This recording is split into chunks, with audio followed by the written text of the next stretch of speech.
Hey everybody, Joe Joseph here for thedailysheeple.com, and this is your new shot. To the hedge we go, zerohedge.com. 7 huge stories they say you probably didn't hear about in 2017. Happy New Year, folks. Hope 2018 is better than 2017. I know for me, it can only go up.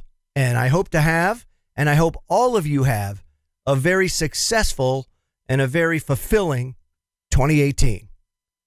Says here 2017 was a chaotic year filled with violent protests, threats of nuclear war, and ongoing Cold War-style accusations of collusion with the Russians, and widespread allegations of sexual harassment. And established media outlets like Washington Post and CNN, of course, took upon themselves to protect American democracy from the Trump administration, but in typical fashion, many of the most vital stories of the year, the ones that reveal the true nature of corruption and power in the U.S., received little to no attention. So let's quickly go over 7 of those stories. And the first one that they're highlighting is the government's continues its push to spy on you indiscriminately. You know, when Ed Snowden, it says, revealed to the American public the extent of the federal government surveillance programs, the country, of course, was outraged. And, of course, it just lasted, 72 hours? And then, gone. But the issue of privacy violations is largely faded, even as the government pushes for these policies to continue.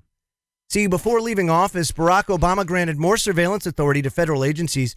And once Trump took office, his administration began pushing to reauthorize the FISA Act, which, of course, not only swept up the records of foreigners, but American citizens as well. And as the ACLU summarized, Section 702 of FISA allows the government to engage in mass warrantless surveillance of Americans and foreigners' phone calls, text messages, emails, and other electronic communications. It was passed in 2007. It was reauthorized in 2012.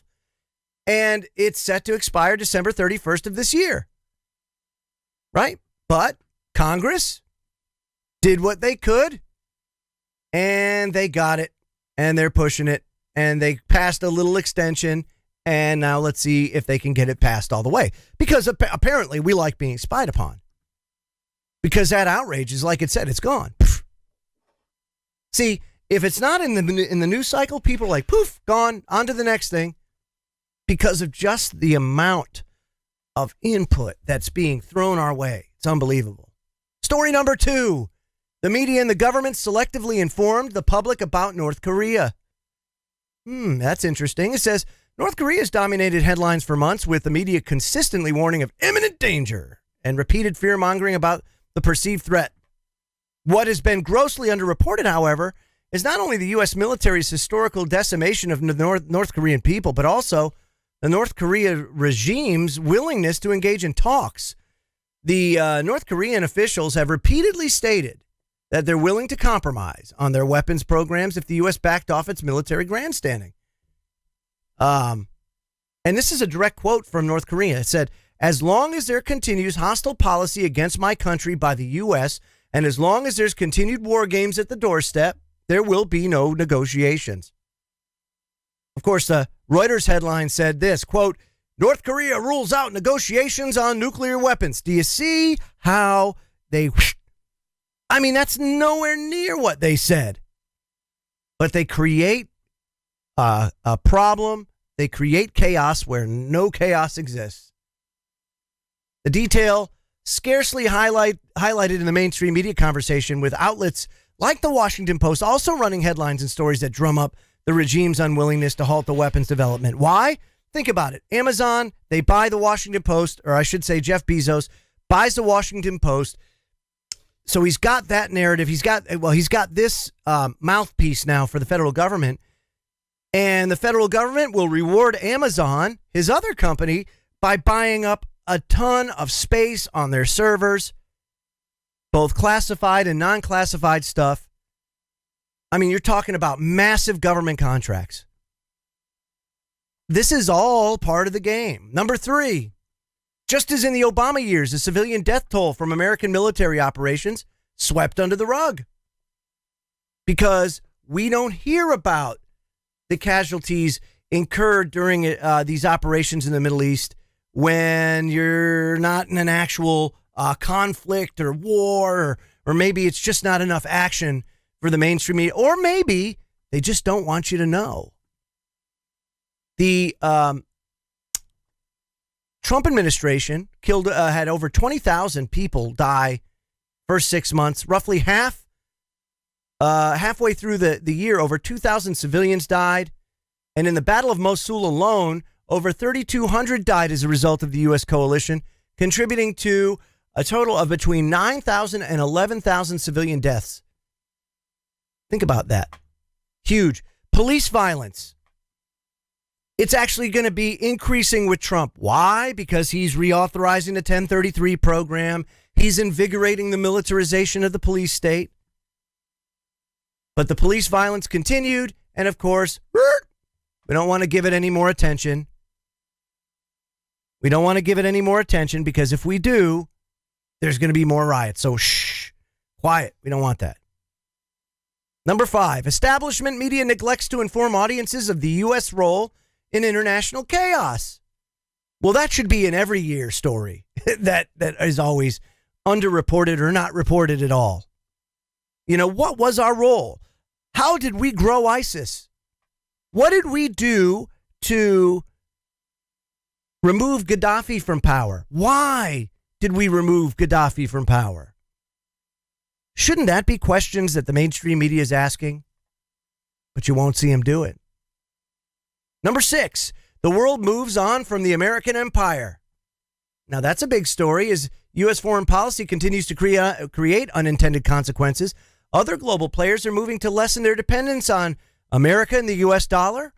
From Venezuela to Pakistan and Iran, countries are opting to conduct their oil transactions outside the long dominant American currency, which is why you're probably seeing some pushback, like, for example, in Iran. Iran is trying to become independent. You know, that's why they're relying heavily on their alliance with China and with Russia. But more importantly, remove their dependence or free themselves from the oil dollar, the petrodollar. And so they've taken as much action as they can, join the BRICS, get as much as they can to bypass their ability, the West's ability to sanction them and everything else. And, you know, as a result, now you're starting to see the mainstream media pick up on these stories of protests breaking out in Iran. I would really like to see the true story of that. I would really like to see some real footage, unedited, from that area to see, okay, are we seeing the whole story? Is it as bad as they're saying it is? Because I don't think it is. But certainly not being reported. What you see being reported is a lot of how Trump is taking over and reasserting America's dominance. It's really not happening. And 7, and probably the most important when it comes to showing the power of the people, regardless of what government, this is a great example to show you how powerless government is when people rise up. And that is weed keeps winning. They don't want you to know why. This is part of that big pharma seed money that they throw mainstream media. Don't report on it. Don't talk about these successes. It's going to hit our bottom line. This is what all that advertising revenue from big pharma goes to. It's almost like lobbying money to Congress. That's what it is. We'll get you reelected and you be our handmaidens. And that's exactly what mainstream media does. So you're seeing states free themselves from a lot of financial peril by legalizing marijuana and taxing it, which a lot of people would have no problem taxing it, having it taxed, just to be able to go buy it, you know, and you can grow it yourself. Against what the federal government, and the idiots still consider it Schedule 1, which everybody and their mother knows is a complete and total lie, which is why people don't even take the government seriously anymore when it comes to that. But everybody's hitting back. Lobbying efforts from big pharma police unions, prison guard unions, the lawyer lobby, all of it. I mean, think about it. This has huge consequences to so many different industries. So it's no wonder why this is being underreported. So 7 stories that didn't get a lot of media attention in 2017. Thank you, Zero Hedge. And I hope everybody has a very safe and happy 2018. And don't forget, if there's anything you'd like me to cover in 2018, shoot me an email, tdsjoe@comcast.net, tdsjoe@comcast.net. Have a great day, everybody. And remember, you can always check out the website, thedailysheeple.com, for some of the best news and commentary and opinion in independent media.